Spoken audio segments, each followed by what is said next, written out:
Starfield's May update, also known as Update 4, has just been revealed, and it's a big one.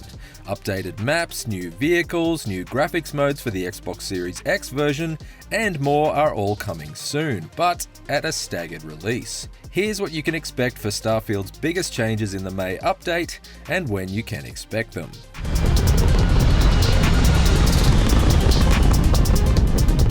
To start, most of these changes, other than a few mentioned at the end, are coming to Steam Beta today. If you have Starfield on Steam, right-click on Properties, then Betas, and then select the beta version in the drop-down to reinstall the correct version of the game. Keep in mind that you can load old saves in the new beta version of the game, but if you roll back to the previous version, any new saves made in the beta version will no longer be available. You'll just get this error message.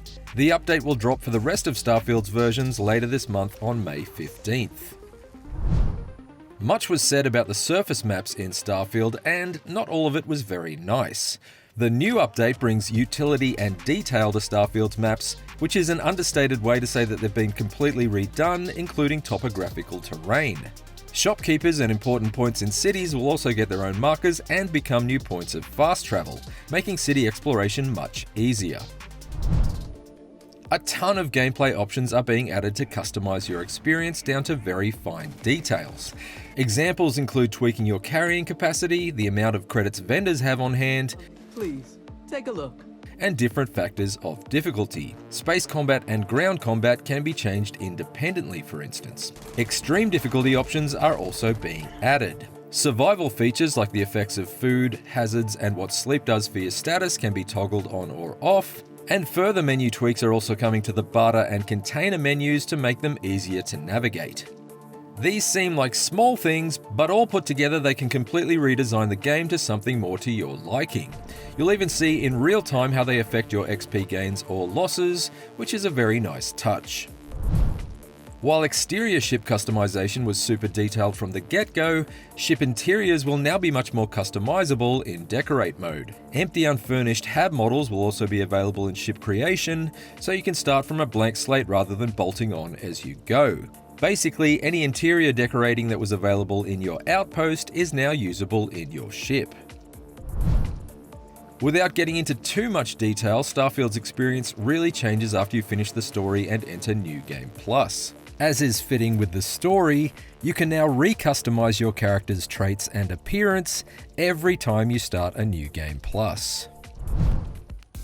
One of the big talking points of Starfield's launch was the 30 frames per second lock on consoles. We don't have Xbox Series X or S gameplay yet, as only the Steam beta version of Update 4 is available right now. However, we know that this new update is adding a frame rate target option and a prioritized performance mode. Performance will target 60 frames per second at the expense of a lower resolution, detail for special effects, lighting, and crowd quality. On variable refresh rate displays, you can choose between 30, 40, 60, or uncapped frames per second modes. They make special mention in the patch notes that while you can still select 30 or 60 frames on a display that's not VRR at 120Hz, screen tearing may occur at times when selecting 60 frames per second.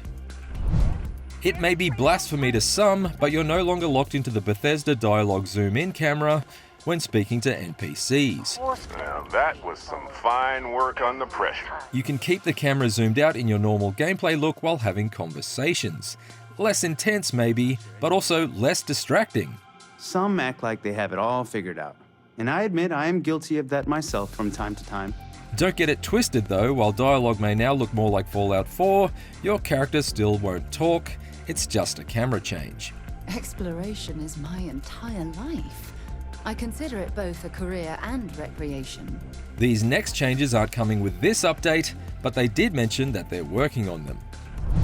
Rather than having to hoof it everywhere like in the launch version, a land vehicle will soon be coming to Starfield. This may not be in the initial May update, it could be coming in the Shattered Space expansion, which is now confirmed for a fall 2024 release. But Bethesda has confirmed that they are working on it now and showed a tiny bit of off-screen footage. There was also a quick update on the creation tools for Starfield. Creation tools are the official tools that are used for modders to create inside Bethesda games. They didn't confirm when these tools would be widely available, only that they've sent beta versions to verified creators, and they'll have more information soon. Those are all the biggest changes coming in Update 4 and beyond for Starfield. Is this enough to get you back into exploring the universe? Make sure to let us know in the comments below and check out all our Starfield guides on IGN.com. For everything gaming, you're already in the right place, IGN.